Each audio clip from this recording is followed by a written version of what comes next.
Hello students, welcome back to my channel physics समझो। तो student, आज के इस वीडियो में हम लोग डिस्टेंस एंड डिस्प्लेसमेंट से रिलेटेड न्यूमेरिकल्स को डिस्कस करेंगे। ठीक है, तो चलिए स्टार्ट करते हैं। तो फर्स्ट क्वेश्चन है student, the three initial and final position of a man on the x axis are given as, यानी एक आदमी है जो एक्स एक्सिस पे चल रहा है, तो उसके तीन इनिशियल और तीन फाइनल पोजीशन दिए गए हैं। फर्स्ट है -3 metre, 7 metre, second 7 metre, -3 metre और -7 मीटर, 3 मीटर। ठीक है, which pair gives the negative displacement, यानी कौन सा पेयर, ये जो तीन पेयर है इन तीनों पेयर में कौन सा पेयर जो नेगेटिव डिस्प्लेसमेंट को शो कर रहा है। तो स्टूडेंट, हम लोग डिस्प्लेसमेंट पढ़े कि डिस्प्लेसमेंट होता क्या है, तो कोऑर्डिनेट में चेंज है ना, यानी अगर कोई ऑब्जेक्ट है उसका इनिशियल पोजीशन कहीं और है, उसका फाइनल पोजीशन कहीं और है, तो कोऑर्डिनेट में कितना चेंज आ रहा है यही कौन बताता है, डिस्प्लेसमेंट बताता है। और डिस्प्लेसमेंट को हम किससे डिनोट करते हैं, एस से, और एस इक्वल टू क्या हो जाता है, डेल्टा एक्स, और डेल्टा एक्स इक्वल टू क्या हो जाता है, x2 माइनस x1। क्लियर है। तो देखिए फर्स्ट वाले के लिए अगर हम लोग निकालें फर्स्ट पेयर के लिए, ठीक है, तो इसके लिए जो हमारा x2 है वो कौन है, 7 मीटर, और x1 कौन है, -3 मीटर। तो क्या करेंगे, 7 माइनस -3, तो 7 माइनस माइनस +3 यानी कितना आ गया, 10 मीटर। ठीक है, तो ये तो पॉजिटिव डिस्प्लेसमेंट हो गया। सेकंड वाले केस में देखिए, तो सेकंड वाले केस में ये हमारा हो गया x2 यानी -3 माइनस, और इधर क्या हो जाएगा 7, ठीक है, यानी -10 मीटर। ये सेकंड वाला क्या शो कर रहा है, -10 मीटर, यानी डिस्प्लेसमेंट जो है वो क्या है, नेगेटिव है। थर्ड वाला भी चेक कर लेते हैं, तो थर्ड वाले में क्या हो जाएगा देखिए, तो 3 माइनस फिर -7 है ना, तो 3 + 7 यानी कितना हो गया, 10 मीटर। तो यानी सेकेंड नंबर जो पेयर है वो नेगेटिव डिस्प्लेसमेंट को शो कर रहा है। तो हमारा कौन सा ऑप्शन हो जाएगा, option number B. Clear student. अब देखिए सेकंड क्वेश्चन क्या बोल रहा है, if the distance covered is 0, यानी डिस्टेंस कवर्ड जो है वो क्या है, 0 है। ठीक है, यानी डिस्टेंस क्या है, तो डिस्टेंस इक्वल टू 0। तो आगे बोल रहा है द डिस्प्लेसमेंट, तो डिस्प्लेसमेंट क्या होगा, तो depends upon the particle, can not be 0, यानी डिस्प्लेसमेंट जो वो पार्टिकल पे डिपेंड करेगा, कैन नॉट बी 0, वो 0 नहीं हो सकता है, मस्ट बी 0, वो 0 होगा ही होगा, और मे नॉट बी 0। ठीक है, तो देखिए अगर डिस्टेंस 0 है इसका मतलब है कि पार्टिकल कोई डिस्टेंस कवर नहीं किया है ना, मतलब पार्टिकल जहां का वही है। तो अगर वैसा सिचुएशन है तो क्या होगा, तो इनिशियल पोजीशन भी वही होगा और फाइनल पोजीशन भी वही होगा। तो अगर डिस्टेंस 0 है तो डिस्प्लेसमेंट जो है वो 0 होगा ही होगा, है ना, यानी डिस्प्लेसमेंट भी हमारा क्या होगा, 0 होगा। क्लियर है, यानी displacement must be 0, option number 3। Clear student. तो स्टूडेंट क्वेश्चन नंबर 3 देखते हैं, if displacement of a particle is 0, क्या कह रहा है कि एक पार्टिकल है उसका डिस्प्लेसमेंट क्या है, 0 है, द डिस्टेंस कवर्ड, तो उसका डिस्टेंस क्या होगा। तो देखिए इसमें कुछ केसेस ले लेते हैं। फर्स्ट केस हम लोग ले लेते हैं कि जो पार्टिकल है वो कहाँ पे है, O पे है। ठीक है, और पार्टिकल O से चल के कहां तक चला गया, A तक चला गया, और फिर वापस A से कहां पे आ गया, O पे। तो इस केस में जो डिस्प्लेसमेंट है वो डिस्प्लेसमेंट क्या हो गया, 0। ठीक है, लेकिन क्या इस केस में डिस्टेंस हमारा 0 है, तो distance not equal to 0। Clear student. अब देखिए सेकंड सिचुएशन लेते हैं, मान लीजिए जो पार्टिकल है वो कहां पे, O पे है ना, तो उसका इनिशियल पोजीशन भी O ही है और फाइनल पोजीशन भी O ही है। तो इस सिचुएशन में जो डिस्प्लेसमेंट होगा वो क्या हो जाएगा, 0। अब देखिए पार्टिकल का इनिशियल पोजीशन भी A ही है और फाइनल पोजीशन भी इनिशियल पोजीशन भी O ही है और फाइनल पोजीशन भी O ही है। तो उस सिचुएशन में जो डिस्टेंस होगा यहाँ पे वो डिस्टेंस भी क्या हो जाएगा, 0। ठीक है, तो डिस्प्लेसमेंट ऑफ पार्टिकल इज 0। तो देखिए दोनों केस में डिस्प्लेसमेंट जो क्या 0 है, बट पार्टिकल का जो डिस्टेंस है वो डिस्टेंस में भी 0 और मे नॉट बी 0। क्लियर है। तो देखिए यहाँ पे 0 हो भी सकता है, नहीं भी हो सकता है, तो सबसे करेक्ट ऑप्शन कौन सा, ऑप्शन नंबर 4। Clear student.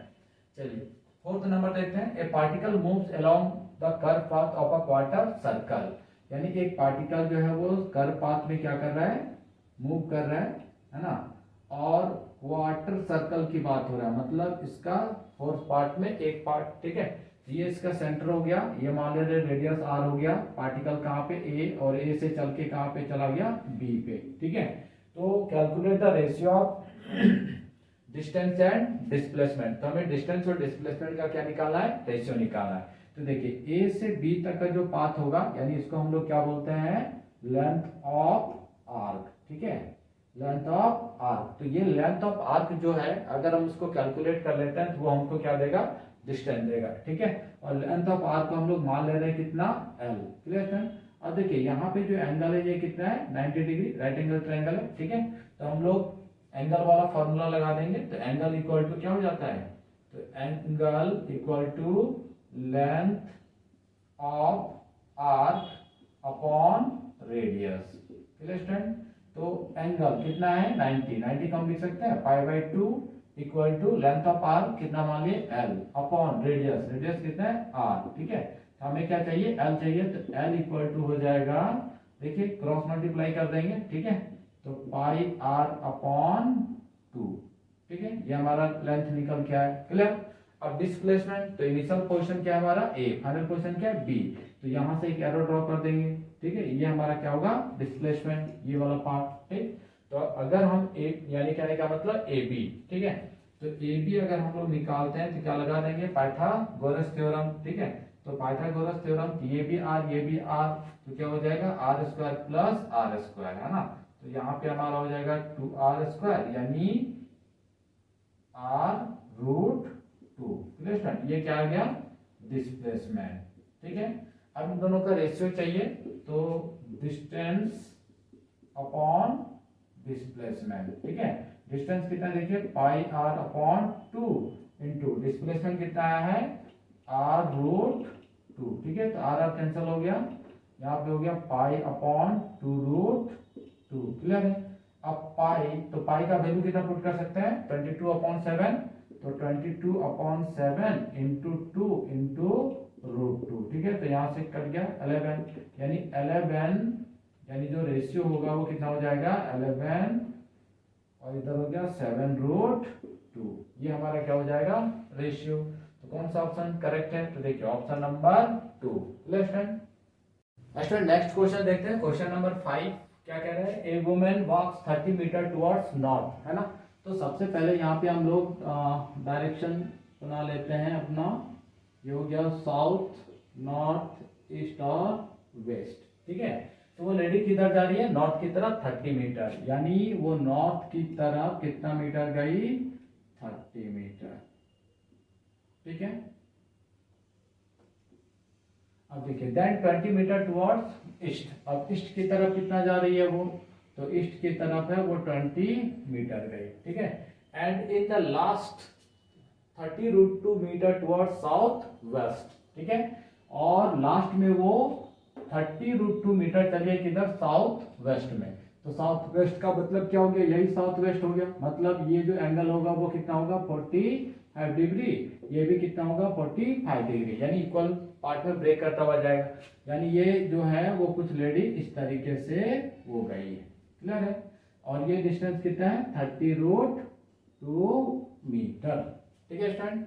तो हमें क्या करना है, द डिस्प्लेसमेंट फ्रॉम ओरिजिन, तो ओरिजिन से हमें डिस्प्लेसमेंट चाहिए, मतलब इनिशियल पोजीशन से डिस्प्लेसमेंट चाहिए, है ना। तो देखिए सबसे पहले यहाँ पे क्या है कि ये जो 30 रूट 2 मीटर है इसको हम लोग क्या करते हैं, दो कंपोनेंट में ब्रेक कर देते हैं, है ना। क्यों, क्योंकि ये जो एंगल है ये एंगल कितना है 45 डिग्री, ठीक है स्टूडेंट। तो यहाँ से हम लोग एक लाइन ड्रॉ कर देते हैं, ये भी कितना हो जाएगा 45 डिग्री, क्लियर है। तो देखिए अगर हम ये कंपोनेंट की बात करें तो ये कंपोनेंट कितना हो जाएगा 30 रूट 2 साइन थीटा, और इस डायरेक्शन में जो कंपोनेंट होगा ये वाला कंपोनेंट है ना, इधर वाला, ये क्या हो जाएगा 30 रूट 2 कॉस थीटा, क्लियर। तो सबसे पहले इसको निकालते हैं, तो देखिए 30 रूट 2 इंटू साइन कितना एंगल है 45 डिग्री, दो इक्वल पार्ट में डिवाइड कर रहे हैं, है ना। तो 30 root 2 into sine 45 1 upon root 2 cut गया, कितना आया 30 मीटर, है ना, ठीक है। अब यहाँ पे देखिए इसको भी निकाल लेते हैं, 30 रूट 2 इंटू कॉस 45, तो 30 root 2 into cos 45 1 upon root 2, ठीक है।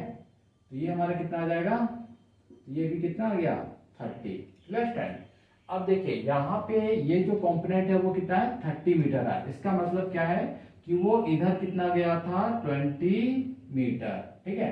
अब वो देखिए 30 मीटर किधर आ चुका है नीचे, मतलब वापस वो 30 मीटर, ये गया था इधर 30 मीटर, है ना, ये 30 मीटर गया था, ये वापस कितना आ चुका है 30 मीटर वापस आ चुका है, क्लियर है। अब देखिए इस डायरेक्शन में वो कितना चला 30 मीटर, तो इस डायरेक्शन में वो कितना चल चुका है 30 मीटर। तो देखिए इसका इनिशियल पोजीशन यहाँ पे है और इसका फाइनल पोजीशन कहाँ है यहाँ पे। तो स्टूडेंट डिस्प्लेसमेंट कितना हो जाएगा, तो displacement equal to final 30 metre minus कितना कर देंगे 20 मीटर, कितना आ जाएगा 10 मीटर। ठीक है, अब किधर चल रहा है, तो ये कौन सा डायरेक्शन है वेस्ट है, तो टुवर्ड्स वेस्ट। ठीक है, 10 मीटर टुवर्ड्स वेस्ट। तो देखिए ऑप्शन नंबर 2 क्लियर स्टूडेंट।